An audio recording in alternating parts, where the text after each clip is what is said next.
Avec Dominique Monconduit et Pierre Martin, qui sont tous les deux professeurs à l'Université de Poitiers, nous avons monté tous les trois un projet cabinet de curiosité il y a déjà quelques années de ça.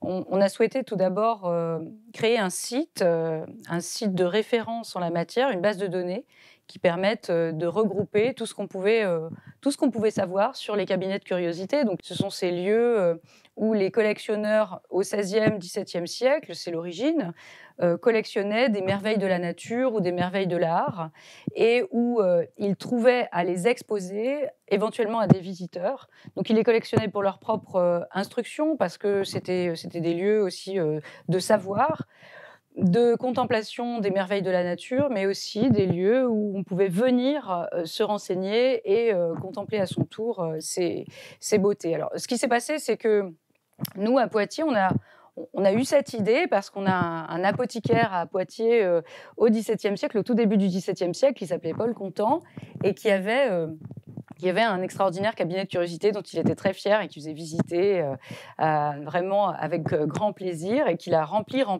petit à petit.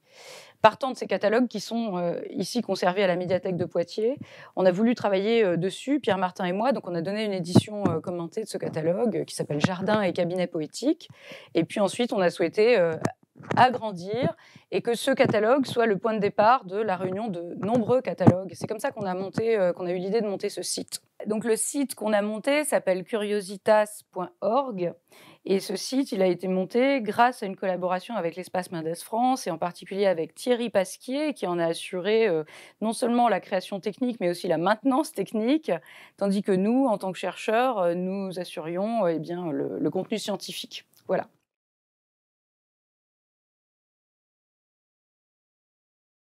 Donc le CPER, ça a été pour nous l'opportunité de travailler davantage et d'approfondir dans ces questionnements que nous avions sur les cabinets de curiosité. D'abord sur les cabinets de curiosité en région et cette première approche du patrimoine que constituent les cabinets de curiosité, puisque c'est l'endroit où justement on conserve, on garde, on essaye de nommer les choses et il y en avait beaucoup en fait sur le rivage atlantique. Toute la région en fait était constellée de cabinets de curiosité entre Poitiers, La Rochelle, Saintes, Bordeaux. On en trouve une grande quantité. Donc c'est vrai que dès lors, ça a eu vraiment une raison d'être régionale. Et puis, ça nous a permis de comprendre quels étaient les réseaux de sociabilité aussi de ces personnes qui n'étaient pas forcément tous de la même origine. Ça pouvait être des médecins, des apothicaires, mais aussi des avocats, des commerçants, bref, des gens qui finalement faisaient partie d'une certaine bourgeoisie urbaine. Et ces gens se connaissaient tous. Donc ça a été l'un des axes de notre travail. Ce qu'on a souhaité aussi essayer d'approfondir, c'est, disons, quelles étaient les diverses formes que pouvaient prendre les cabinets de curiosité. Donc, dans l'espace, cette fois, européen, c'est-à-dire en dépassant l'espace strictement régional, mais en s'interrogeant sur les formes que ça pouvait prendre et chronologiquement dans le temps et selon les types de collectionneurs. Ça a donné lieu à une exposition qu'on a montée aussi en partenariat avec l'Espace Mendes France et le Musée Sainte-Croix à Poitiers. Une grosse exposition qui s'appelait La licorne et le bézoard, une histoire des cabinets de curiosité, où on a souhaité montrer au grand public la diversité de ce phénomène, parce que c'est vrai que, on parle des cabinets de curiosité, on ne sait jamais trop ce que c'est, et nous, ce qu'on voulait bien montrer, c'est que le cabinet de curiosité n'est pas un vide-grenier, c'est une réalité bien précise et qui a ses critères, ses contraintes, ses attentes, selon le milieu social où vous êtes. Donc on a bien montré, par exemple, la différence entre les milieux princiers et les milieux, disons, plus modestes, ayant des moyens, mais pas les mêmes. Donc, en montrant les différents types de cabinets de curiosité, on avançait progressivement dans le temps et on est arrivé au XXe, XXIe siècle, y compris avec des présentations, par exemple, de la boîte verte de Duchamp, pour montrer comment ça pouvait aussi connaître un certain nombre de transformations. Voilà, donc ça a été une grosse exposition qui a eu beaucoup de succès.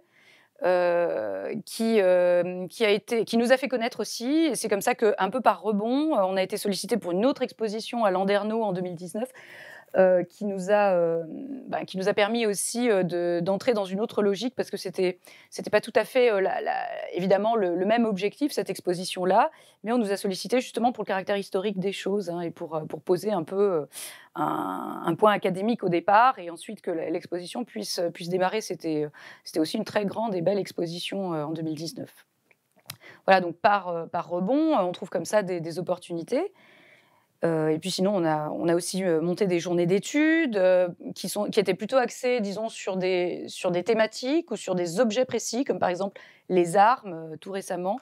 Les armes dans les cabinets de curiosité, où là, on a pu solliciter des gens qui étaient anthropologues, qui s'occupaient, du musée de l'armée, mais aussi, des littéraires comme nous. Enfin, l'intérêt de ce projet, c'est qu'il est pluridisciplinaire et que ça met en jeu énormément de disciplines, aussi bien l'histoire de l'art, l'histoire des sciences, la littérature, et donc ça, c'est très, très riche.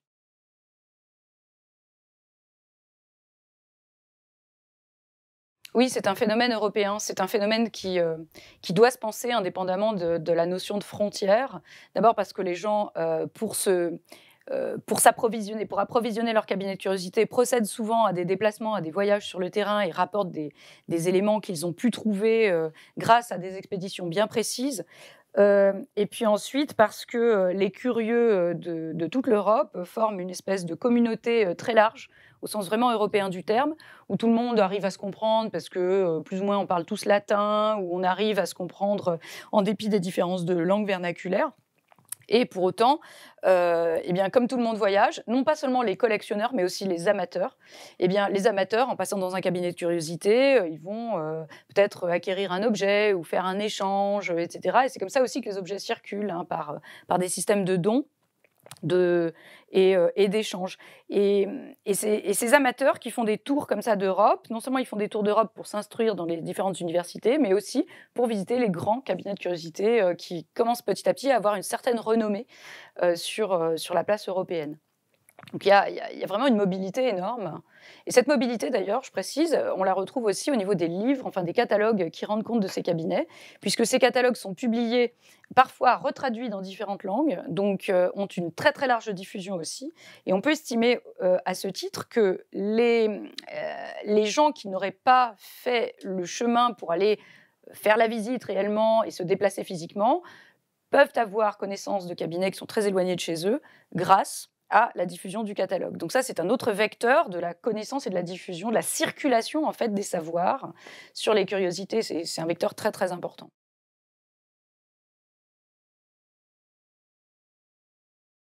Oui, complètement. Bah, de toute façon, ces lieux sont des endroits où on peut enfin voir par soi-même des objets qui seraient très éloignés, qui seraient impossibles à trouver. Ou bon, alors, on peut parler pour les objets impossibles à trouver, on peut penser à la corne de licorne, par exemple, qui sont des objets assez mythiques, mais aussi à des objets lointains. Alors, bon, il y a des éléments zoologiques, le crocodile, le toucan, et effectivement, la découverte du Nouveau Monde apporte une espèce de gisement nouveau d'objets de toutes sortes, qui peuvent être des plantes, des animaux, et bien sûr des artefacts.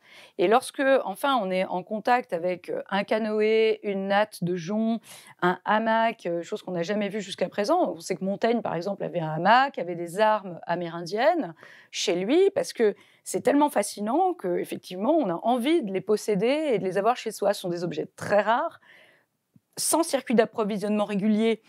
C'est un petit peu au petit bonheur de l'arrivage des navires qu'on trouve par hasard, voilà, un arc, des raquettes à neige, des mocassins, des ceintures en piquant de porc-épic, enfin toutes sortes de choses. En fait, ce sont des matières que les Européens ne connaissent déjà pas et ne travaillent pas du tout. Les plumes aussi. Donc tous ces objets, effectivement, se retrouvent dans les cabinets de curiosité, mais en tout petit nombre. Dans les débuts, au XVIIe siècle, c'est un tout petit nombre de ces objets. Donc, c'est un petit peu le clou du spectacle, hein. C'est extrêmement valorisé. Et de fait, enfin, ça fait partie de ces objets qui sont les plus difficiles sans doute à nommer. Hein, parfois, vous rencontrez ça dans les catalogues, on trouve une cravate ou une étole ou un foulard, enfin on ne sait pas trop ce que c'est en fait, donc on essaye de nommer, comme on peut, mais ce qu'on peut nommer, c'est le matériau, et c'est ça qui fascine le plus en fait. C'est pas tant que ce soit une étole ou une cravate, mais c'est vraiment que ce soit, en piquant de porc-épic, pour reprendre cet exemple-là. Voilà, donc des objets inédits, dont on ne sait pas très bien à quoi ils servent, et qui peuvent avoir aussi, enfin qui peuvent être auréolés d'une espèce de prestige étonnant. du type, voilà, ça c'est une massue qui a tué une grande quantité de Portugais, voilà, et qui portent avec eux, toute une histoire en fait, qui peut être une histoire guerrière, qui peut être une histoire de prestige, de gloire, alors, toujours très, très, très bonne à raconter bien sûr pour donner du prestige à l'objet.